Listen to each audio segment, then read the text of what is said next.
we want to get Catherine Engelbrecht and Dinesh on to kind of go through Philip Bump's analysis and all that.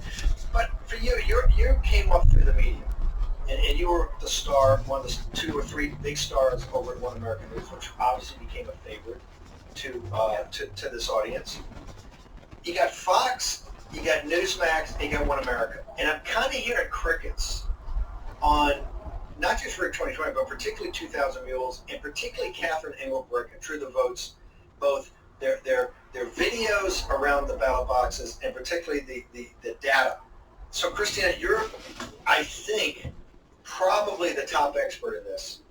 Why is there kind of a media blackout, do you think? Well, it's really interesting that the geo-tracking and the geodata that was used in the movie 2,000 Mules to prove their story, prove their evidence, is the same information that the FBI relied on for the January 6th protesters. 45 of the protesters that are incarcerated currently are there based in somewhat on geo-tracking data.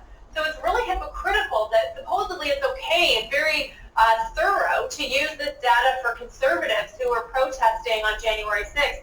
Yet when it goes to show what happened during the election in 2020, where it's coupled with video evidence to be exactly what it says, then suddenly the bar has been raised to just above where Ben Shapiro thinks it's okay for us to meet. It's a hypocritical double standard. We literally have people on video doing exactly what we suspected that they were doing. And I also think it's interesting to note that a lot of the information and the investigations that have come out corroborate each other. For example, the Arizona audit corroborates what we see in 2,000 Mules. There were more ballots than we expected to find in the Arizona audit, which would indicate there was some ballot stuffing.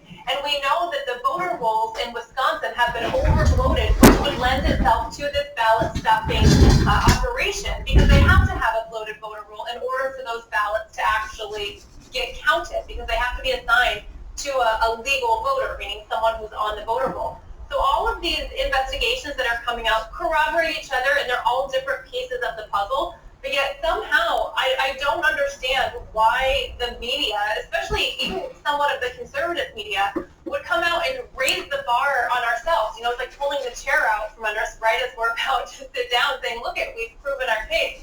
And so the only thing I can think of is that it's about control. And I mean, people have been hitting you and trying to, hurt your show because you've been such a big voice on this.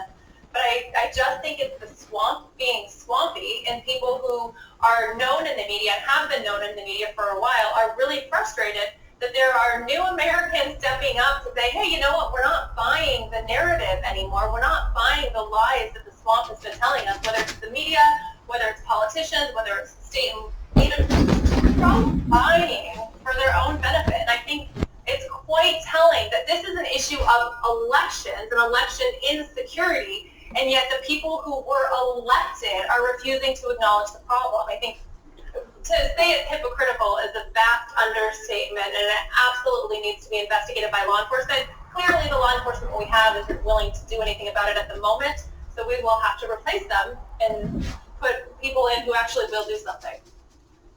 Let's talk about that. One of the things, look, these are inextricably linked, because the huge turnout you're seeing, and you're seeing already in Georgia, but you're going to see in North Carolina today, out in Idaho, and particularly in the Commonwealth of Pennsylvania, is because citizens are furious about what happened in 2020. And the media and a lot of the Republican Party and a lot of the conservative Fox, they don't want us to talk about it. Not only are we going to talk about it, we're going to get to the bottom of it. We are not getting off this. But yeah. I want to ask you, as a lawyer, you've got DOJ, who has gone out of the way and lied, as Jim Jordan showed us in his letter, about this task force on domestic terrorism, which they're now going to blow up because of the situation in Buffalo. You see the messaging all day long. It's going to be domestic terrorists, domestic terrorists, domestic terrorists. But the moms and dads of America are domestic terrorists and going to school boards.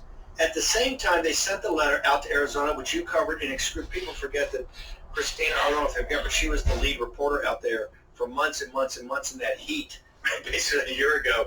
But the first thing, it was on May 5th that DOJ sent the letter from the woman, Assistant Attorney General, that was at the impeachment, saying to the canvassers, if you canvass, this could be potential criminal activity. So DOJ is not only sat on their hands, they've tried to intimidate to get to for people to try to get to the bottom of what happened. What would be your remedy, Christina Bobb, as a lawyer, as we move forward? of what the confrontation we have to have with DOJ, which is try to intimidate people from doing canvassing and actually getting to the bottom of that mail. Absolutely. Well, we have to prosecute people. We have to prosecute people at the local level. And when we don't have local leaders that are willing to prosecute, we replace them. And people say, oh, well, will it be too late? No, I would say the statute of limitations hasn't even begun to run yet because we're still under this regime that hijacked our election. So we've got plenty of time, but we absolutely have to prosecute them. And then when Americans actually regain control of the executive branch and regain control of the Department of Justice, I think there needs to be a very fair and thorough, honest investigation and prosecute people who deserve to be prosecuted. For whatever reason, we've had elected leaders who shy away from prosecution. The American people are suffering for it. American parents are now being called domestic terrorists because it fits whatever political operations Democrats want to use in order to intimidate Americans, and we just cannot stand for it. And I'd like to see state and local leaders, whether it's state attorney generals or even district attorneys within certain counties, step up and protect their citizens. And say, not on my watch. I'm not going to let the federal government come in here and intimidate my citizens. We saw Wendy Rogers do it so well in Arizona when Jake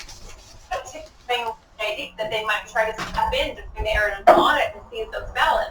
And Wendy Rogers did exactly what we need state and local leaders to do. Is she stepped up and said, hey, if you come anywhere near this audit, you're going to spend time in jail. And they backed down. And so I think we need, if we